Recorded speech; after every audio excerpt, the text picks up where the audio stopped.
Hi, everybody.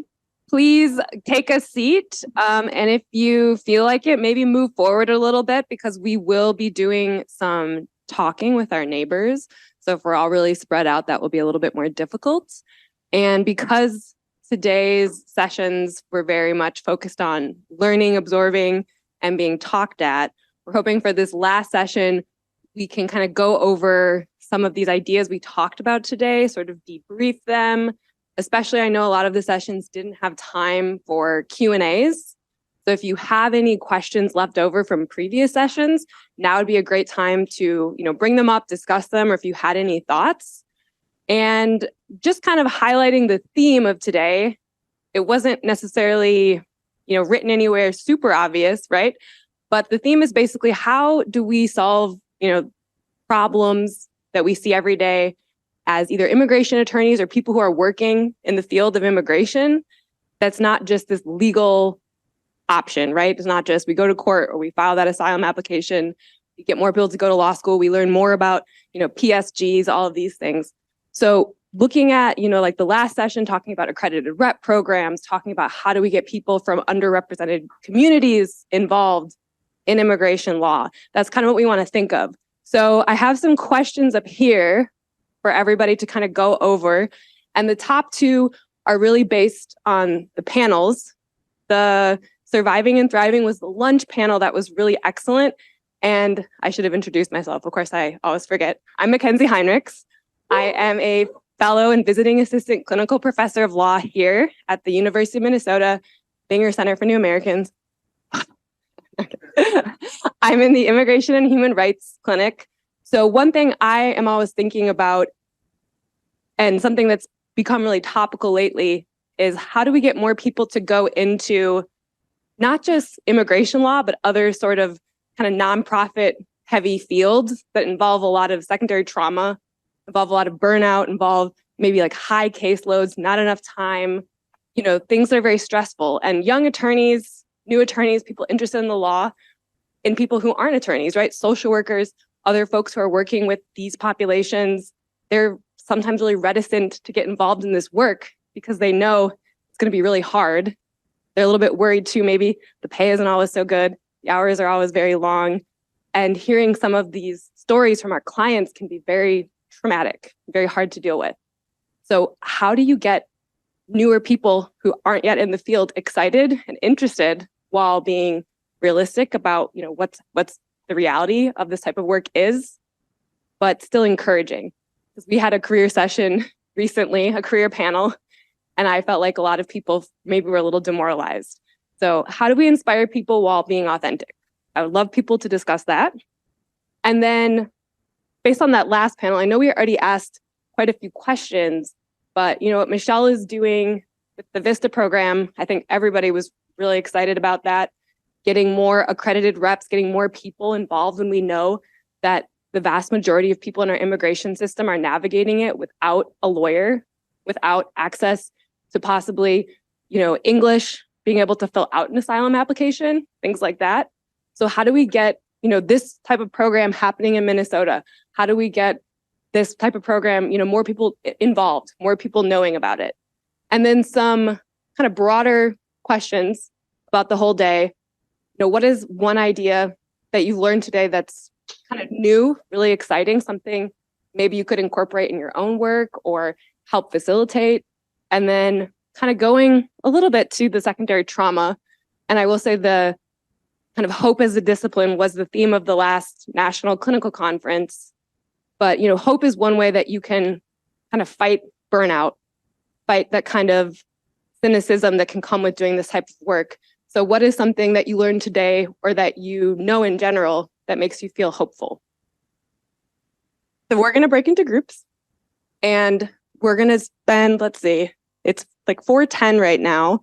So we'll do like 15 to 20 minutes discussing. Feel free to go over these questions or anything else you thought of today. And then we'll do kind of reconvene and ask for people from the audience to speak. So you're officially on notice. This is a law school classroom. I will be calling on you if nobody raises their hand. Thank you.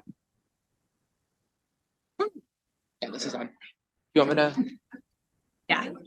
Hey Okay, folks, so we're gonna go ahead and come all back together. Hopefully you all have had fruitful discussions. And yeah, so now we're gonna go ahead and come back into the larger group to sort of have a discussion, all of us. During this, Mahmoud and I are gonna be running mics. So if you have a question or comment that you wanna bring up, raise your hand and one of us will bring you a microphone. Do we have any volunteers? Yeah, I think we'll go sort of in order. So kind of the broad topic of, burnout, secondary trauma. How do you deal with that? Have you dealt with it? Any good strategies? Because there's a lot of young attorneys here and other people who are still trying to figure it out.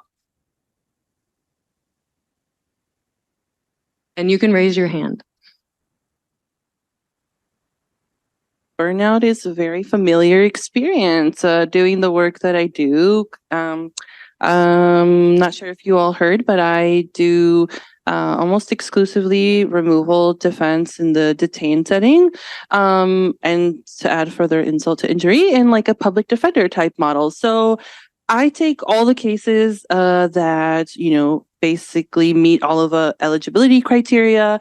And so, as you can imagine, many of my cases are not winners.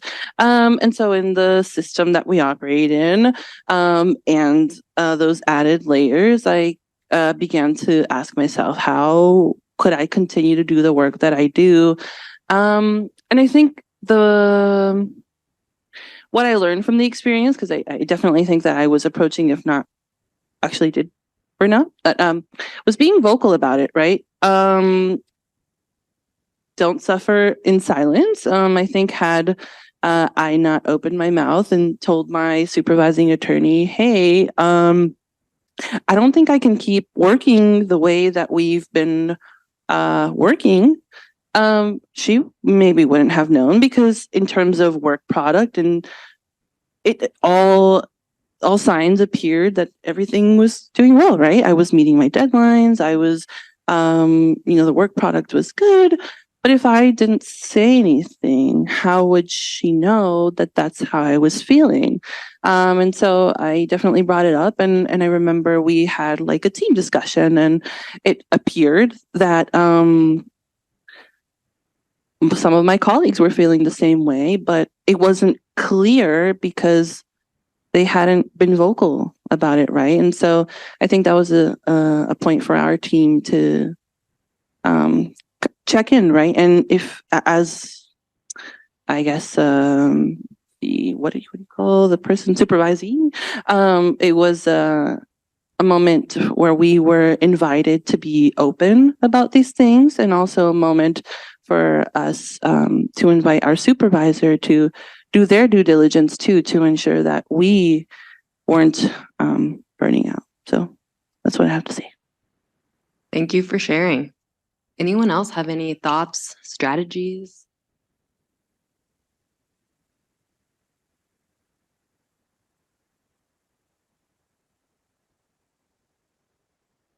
Okay, so I'm a retired public defender.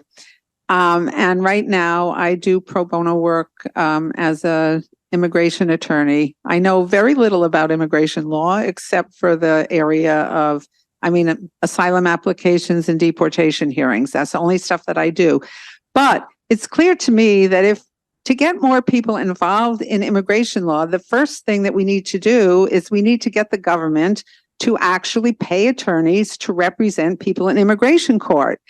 And I know that sounds like pie in the sky, but President Biden has talked about it, and it is part of the immigration bill that he introduced at the beginning of right after he was elected.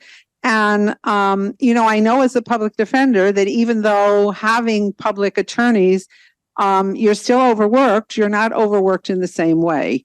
And so I think that that's something that we all should be thinking about. That we need to be doing this to bring the immigration system into the 21st century. We also need to work to actually reform the immigration system itself. I don't think that we can continue to just operate in a system that is obsolete, makes absolutely no sense, and is completely capricious in how it treats people. So I think we should all be working to improve, to try and push through Congress a rationalization of the immigration system with public employees. And I think that that would encourage a lot more people to become immigration attorneys.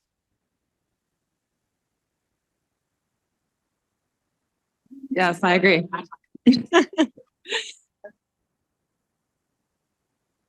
Yeah, I think you don't have to convince this room too hard about that. But I appreciate your feedback. And there is at least some positive movement on a state level that in cities that have tried to institute sort of like public defense type programs in immigration kind of public defense context. So maybe that's a little bit of hope for people. And I definitely take your point. We were talking in our group about how hard it is when you're working at a nonprofit and you have to say no to cases because it doesn't fit your grant or you don't have capacity, right? So that's something that if it was more this universal representation, maybe that problem would be lessened.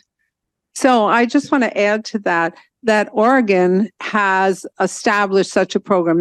They've appropriated several million dollars that they're giving to an agency to disperse, to allow, to get people representation in all aspects of immigration law, not just going to court, but also getting a green card, all kinds of things that that have immigration consequences. So it's like a legal aid office that they're establishing with state money. And I think that that's a really good way to go.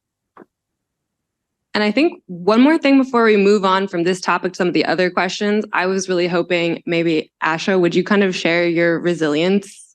I thought it made me feel better. So Okay, cool. So I'm a master's level social work intern with the Binger Center. So that's kind of my perspective here.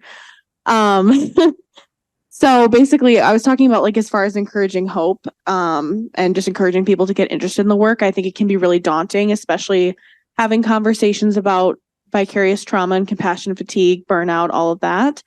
But I also think that maybe something that doesn't get talked about a lot is the capacity for vicarious resilience and compassion satisfaction, which I think a lot of people feel. And it's something that we talk about in my program of just like having peer support and kind of reframing what it means to win, which is something that Mackenzie was talking about too. Like maybe it's not, your case was a winner, but you created an experience where somebody was able to feel that dignity and worth of humanity from another person in a really dehumanizing system. That's what Mackenzie was talking about. So I think reframing how you feel about your work and what it means for you to be successful can be helpful, as well as having peer support, talking to people, which is something that you were talking about as well. Like suffering in silence isn't the way to reach vicarious resilience, and taking on those resilient qualities that you feel from the work that you do and the satisfaction that you get from helping people, which I think draws people to the work. And so if you talk about that more, it might encourage people to not be so afraid of the possibility of burnout. Yeah. And it does make me feel a lot better when I can complain to my colleagues about USCIS or an immigration judge, I will say. Linus, can I put you on the spot to talk about losing? Oh, wait, just kidding. There's someone over here first.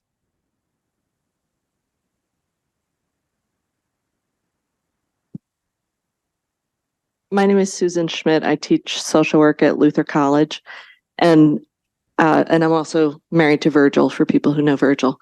And for both clients and ourselves, having a sense of agency is something that, a sense that we can control or contribute to what's happening to us. And so something that gives me hope has been helping with voter registration. And Minnesota now allows for 16 and 17-year-olds to pre-register to vote as of this legislative session. And so going to high schools with the League of Women Voters and helping young people to register to vote so that when they're old enough, they are ready and willing to be voters. So that, working with the next generation to hopefully contribute in terms of voting in people who will have more humanizing approaches in many ways, but including what our policies are towards refugees and immigrants. And then the other thing I'll say is this was said a little bit in jest, but I think also in truth that maybe what we need are more statewide potlucks where we're getting to know our neighbors and we're connecting with people that maybe are different from ourselves in some way, but building connections so that we're not afraid of one another and that we don't vote out of fear.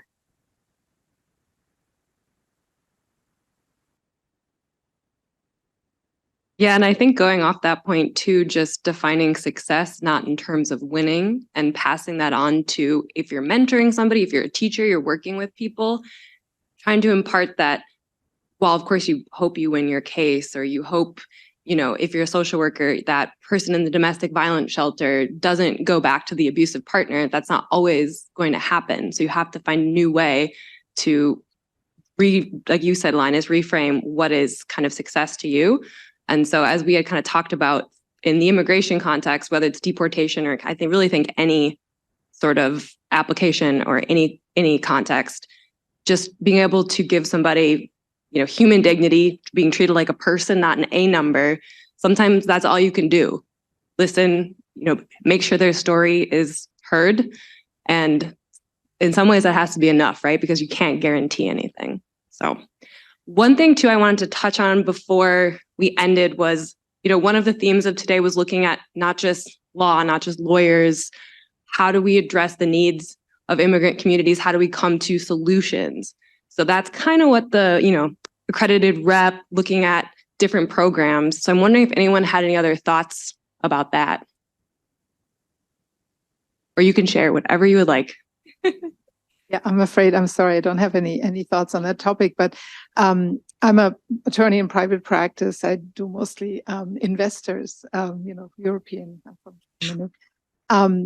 And I, in just after the Trump election, the Muslim ban was enacted, I joined the Council on American Islamic Relations in Florida as an attorney. And the only way I was able to afford to do that was to keep my private practice on the side.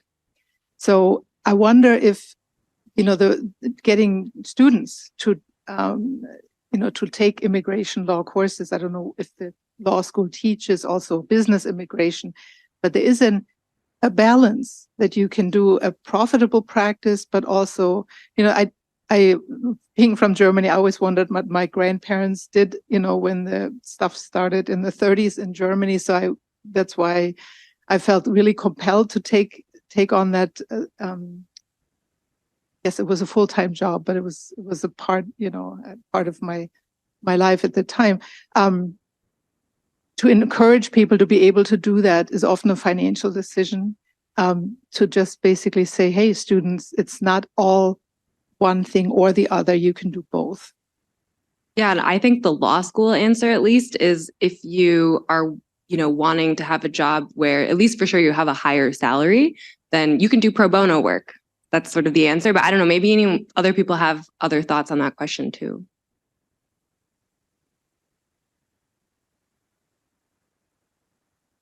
Does anyone have any thoughts about kind of interdisciplinary immigration collaborative solutions? How about that?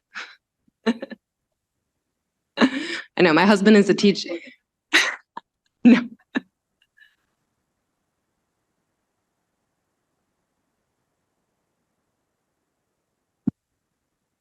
Hi, my name is Bill, and I'm a social worker at Mayo Clinic in Rochester. And before that, I was a social worker and social work intern, just like Asha here at the Binger Center. And I can say from that experience in terms of how lawyers and other professionals can support more non-lawyers becoming advocates. I think just the opportunity to learn more about the immigration system, to learn some of the nuances of immigration law, to think about how that intersects with state and federal policies and programs and assistance programs in particular, understanding how to navigate that, understanding how to disseminate that information with other colleagues. I know now at Mayo Clinic, I'm one of the few social workers, it seems like, who has a good basis of understanding for working with immigrants and refugees, and my colleagues all come to me with all sorts of questions. And I think that just educating, our colleagues and providing those opportunities to kind of cross-pollinate, similar to what the conversation was that Linus was leading earlier today with the other folks from various other movements. I think just recognizing that this cross-pollination of movements and information sharing is valuable, and that we accomplish far more than trying to do it all ourselves. So that's kind of my take on that. Thank you so much, Thanks, Bill. Bill. It's great to see you as well.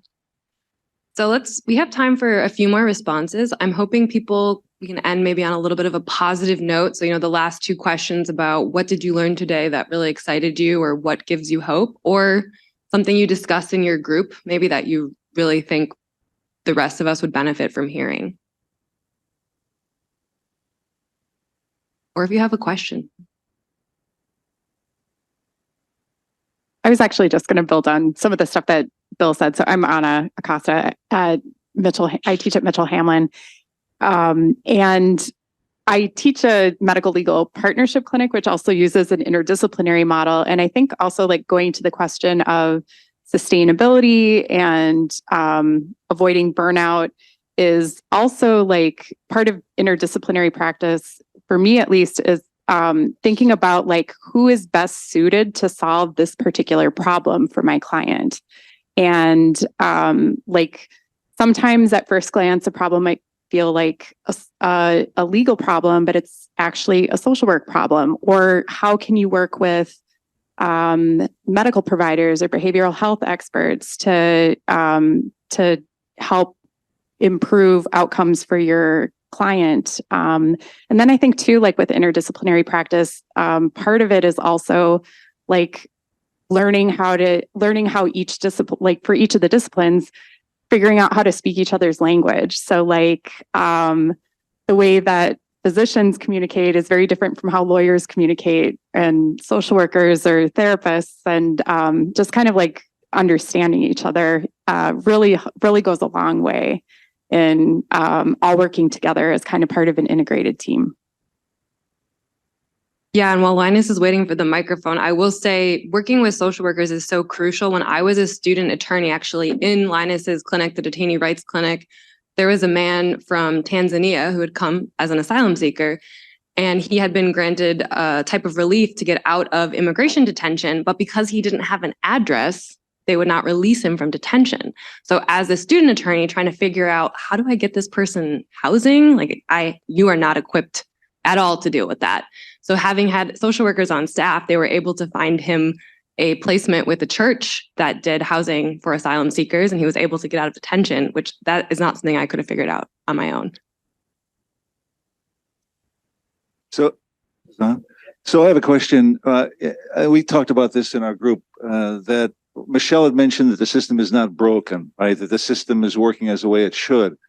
So all day long, I've been thinking, so how do we get that system to change? What's going to take Congress, right? It's going to take citizens and politicians to say it needs to change, and how does that happen? And I just think fundamentally, it's only going to happen if we educate people. And I don't know if the Binger Center and all the immigration lawyers here and have been here all day could do it to overwhelm the nonsense, the misinformation, the lies. Number one, why people are coming. So, I don't know if it's 30, 40% of the US population thinks they're coming to harm us, to hurt us, to bring drugs, to kill us, to murder us. And if that's not the case, then they're thinking, why don't they just wait in line like our ancestors did? Even though that's a fallacy, and we know that's not true. But fundamentally, that's the underpinning for what, like Linus mentioned earlier, abortion could be the democratic issue, and immigration and protecting ourselves from these immigrants of various colors could be on the other side, on the Republican side. And so I see it's hopeless if we don't overcome the negative misinformation, and my hope is that we're able to, because somehow, somewhere, the reality will seep through, and you United States citizens will see that what were misperceptions, there truly are lies, and now we know what the truth is. That's my thought. Thank you. Yeah, and before Linus speaks, I will say I think the few instances I've seen people change their mind is when they personally know somebody who's an immigrant or somebody who's undocumented. And even then, sometimes there's still a little bit of that, well, I'm not talking about, my friend so-and-so, but I think that connection, it goes back to other people's points about how there's a lack of this interconnectedness in our community. And I think just bringing communities together would be very, very helpful, because a lot of people who feel that way, they don't know any immigrants, right? They don't know anybody who came through the southern border. So that's my 2 cents. Linus? And before Linus speaks. So a small idea I had was maybe we can look at the law schools that have LLM programs. If LLM students are interested in something like Vista, and maybe we can get law school credit for that coursework. Because otherwise they've got to pass the New York bar if they want to get licensed in the US. So that's an uphill struggle. And I just echo the value of social workers. I could talk about that for a while, but I'll just echo it. Okay, Linus, go ahead. So I just want to say, in response to Steve and to respond to Mackenzie of like, what gives me hope? I think, first of all, people use misinformation, but I don't think the way we convince anyone is to give them correct information. Just not the way that people have their minds changed. Minds are not changed by facts. They're changed much more on the emotional level. And that's so I'm going to lead into this. What gives me hope has been really working with and watching people in the artist community. And one thing that I've recently been doing in the last year or so is really engaging with and working with people in the Minnesota Prisoners Writing Workshop, which is MPWW, which is these are teachers who are writers who are going into prisons, and then prisoners are writing and becoming authors. And I've had the just amazing opportunity to listen to a few of them, and go to some of the readings, and in some cases, been able to listen in on some formerly incarcerated. We're talking about what they want to see in a change for segregation and solitary confinement. And I've also been much more going to theater. There was some wonderful plays coming out of Theater Mu that really talked a lot about the immigration and refugee experience, but in a way that is not like a professor telling them what the law is. And I'll just say this is like, as lawyers, when we're trying to write briefs and we're trying to write this, we're constantly in the mindset of, okay, I have to be persuasive, so I have to write to my audience. My audience tends to be a very specific type of person. Doesn't automatically see my clients in a certain way. I have to figure out a way to write to them. And I'm not critiquing that.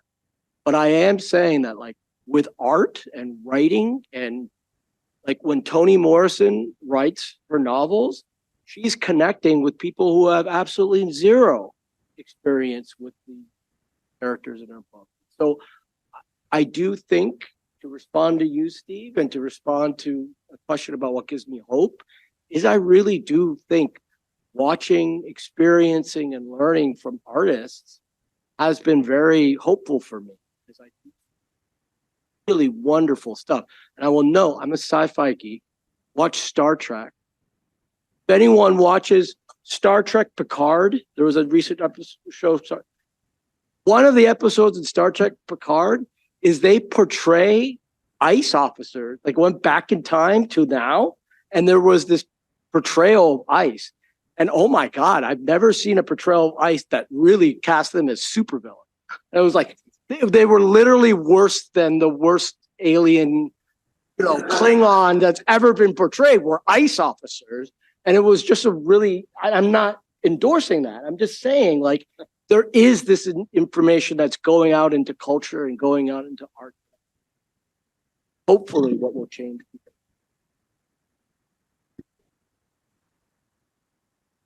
I also want to throw one thing up there super quick to Linus's point that art is iterative. And the thing that comes to mind is the class that Toni Morrison taught for several years, where she taught her own novels. And every year, students would write papers doing analysis and stuff. And she'd be like, wow, I didn't put that in the book. But I mean, yeah, like it's there. And so thinking through that part as well.